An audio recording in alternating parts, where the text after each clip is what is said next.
So many of us going to the doctor tomorrow or the next day or soon. I heard a story where the patient said to the doctor, as I understand it, doctor, if I believe I'm well, I will be well. Is that the idea? And the doctor said, it is. The patient continued, then if you believe you are paid, I suppose you will be paid. The doctor quickly responded, not necessarily. The wily patient countered, but why? Shouldn't faith work as well in one case as in the other? And the clever doctor countered, you see, there's a difference, a considerable difference, between having faith in God and having faith in you. As you and I have heard in the past 2 or 3 lessons, the Pharisees and the Sadducees and the temple priests and the Levites had taken quite a public tongue lashing at the hands of Jesus. At this point, Jesus was at the height of his popularity and his powers. Jesus was a rock star, but he knew what was on the horizon. Jesus had told the temple leaders,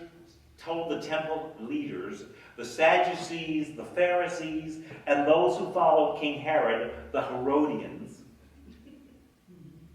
that because of their wicked intractability, the tax collectors and the prostitutes, imperfect people like you and like I, were entering heaven ahead of these alleged holy men. If you recall, in the past 2 weeks, he had used 2 vineyard stories, a banquet story, and another encounter to point out their unworthiness to be in God's presence. And the ancient traditional leaders were furious and afraid. They regretted that they had ever had anything to do with Jesus. They regretted that they had ever had anything to do with him, regretted that they had not paid more attention to his radical message of God's equal love for everybody when they first heard him as an adult preaching at the Sermon on the Mount. They probably wish they had squashed him when he was 12 years old teaching in the temple. Precocious brat. Now, for 3 years, he had the following of the people. And in front of the people who used to listen to them, those who were used to leading all of the worship services, laying out what thus saith the Lord, during yet another time of occupation and trial, this time by the Romans, the temple hierarchy was taking a relentless beating from this upstart, this country preacher from outside of Jerusalem, this nobody. What were they to do? Oh, we know, they thought. Since he calls himself a teacher, let's go to this teacher as humble students seeking advice. Their reasoning was this. If, when we ask him about the lawfulness of paying Roman taxes, Jesus said, we belong to the one true God, don't pay the Roman taxes, stand up and resist, they wouldn't have to do anything. He would be an outlaw in front of the mighty Caesar.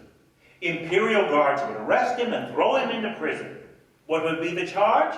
Exhorting the people to unrest, plotting to uproot and overthrow the government of the sun god, Caesar.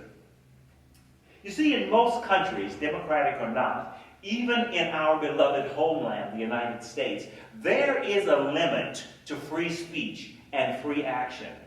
Plotting to overthrow the government, resisting the laws of the land, these are very serious crimes, punishable by long prison terms and even death. While Americans are a very free people compared to other nations, any American who commits to join ISIS or any other jihadist group is committing an act of sedition or treason against their homeland. The reasoning is this. When an American joins a terrorist group, that person has agreed to work with a power whose aim is to overthrow and unseat the United States government. Oh, the temple authorities hoped that Jesus would say, don't pay your Roman taxes, resist, resist, resist, because then this little country minister would be crushed by the mighty, mighty machine that was Rome. Rome had a huge army, but Rome's huge empire was always, always cash-strapped. You could get away with almost anything in the Roman Empire except not paying your taxes. Just as nobody in Los Angeles wants to encounter a tired police officer after a long freeway car chase. Nobody in the first century wanted to have to deal with a hungry Roman soldier who hadn't been paid when you hadn't paid your taxes. Jesus would be annihilated and the temple authorities would not have had to do a thing. But what if Jesus had said just the opposite? We conquered Jews should be good citizens and obey the Roman law. Then Jesus had sided with the very ones that had oppressed the Jews. He had sided with the very ones that the oppressed Jews were hoping would be overthrown. The people would no longer support him. He would be a nobody. Again, the temple leaders would have him. He would be disgraced in front of the public. The temple leaders wouldn't have had to do anything again. The court of public opinion would have arrested him, tried him, and sentenced him to a life of public contempt. As it was then, so it is now.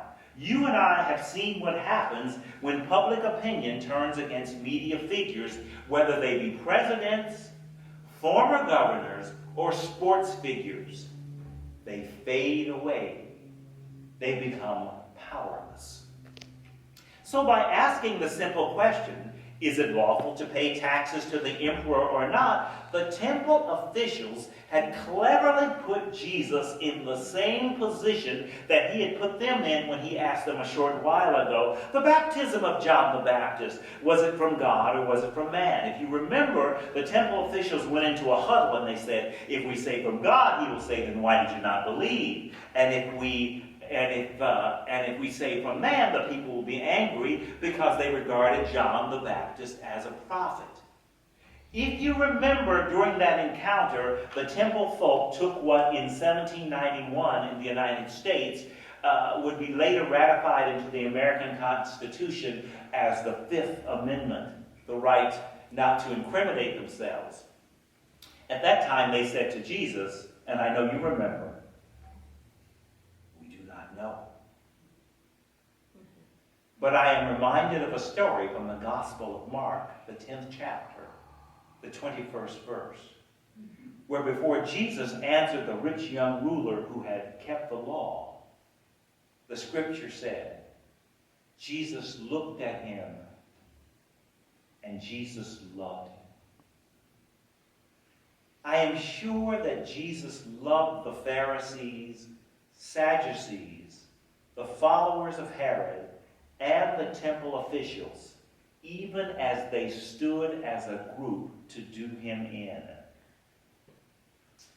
I am also reminded of a place in the 6th chapter of Matthew where Jesus says, store up for yourself treasures not on earth, but in heaven. For where your treasure is, there will your heart be also. I can hear the tears in Jesus' voice as he says, why are you putting me to the test, you hypocrites? But taking a breath, Jesus said, show me the coin of the realm. Well, whose head is on the coin? Whose picture, he asked. And this motley crew, knowing that victory was within their grasp, must have almost been salivating when they answered, trying not to be flippant, why the emperor?